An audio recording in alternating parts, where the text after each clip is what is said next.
China widens rare earth export controls before likely Trump-Xi meeting.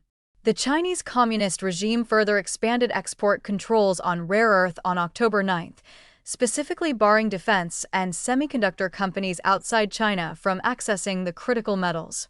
Items containing more than 0.1% of rare earth ingredients sourced from China will require export licenses, the Chinese Ministry of Commerce said in a statement. The curbs are set to take effect on December 1st.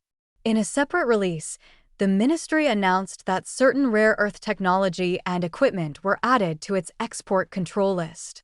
Later that day, the ministry announced that certain lithium-ion batteries, graphite cathodes, and artificial diamonds would also require approval from Beijing. Additionally, 5 more rare earth elements, holmium, erbium, thulium, europium, and ytterbium, will be subjected to licensing requirements. These new export controls will take effect on November 8th.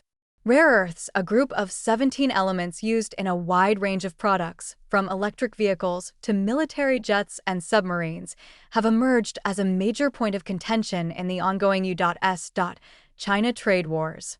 After decades of subsidies and policy support, China has become a near-monopoly supplier of rare earth, accounting for 61% of global extraction and 92% of refining production, according to the International Energy Agency. Facing U.S.-led pressures over the regime's non-market trade policies, the communist regime has tightened its grip on rare earths in recent years, using these critical metals as leverage in trade negotiations with Western economies.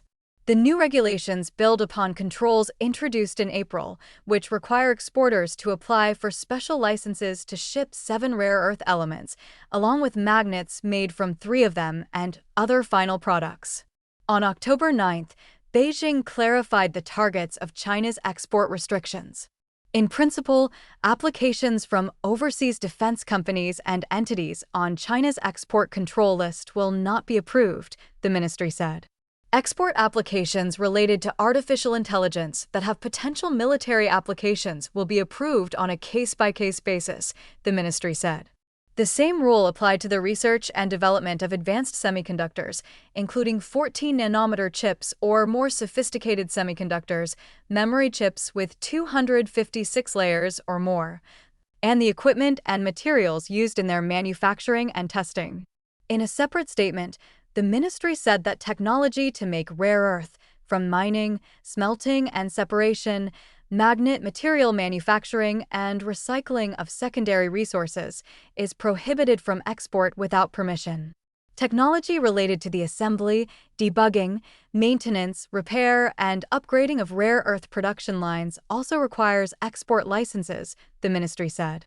Chinese citizens and companies are banned from providing substantial assistance to overseas rare earth activities, such as mining, smelting, and processing, without Beijing's permission, it added.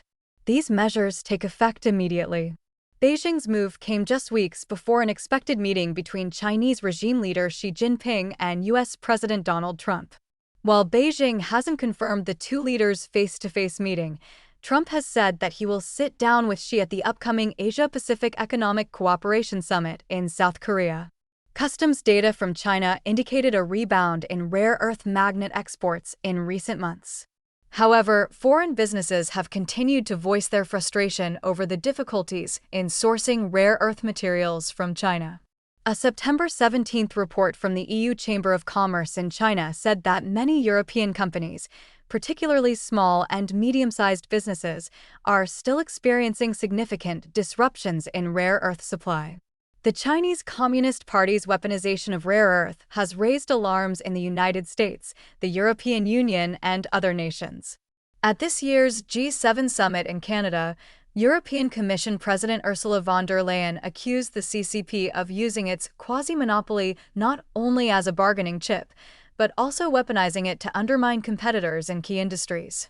On September 19th, Europe's largest rare earth magnet production facility opened in Narva, a city in eastern Estonia that borders Russia.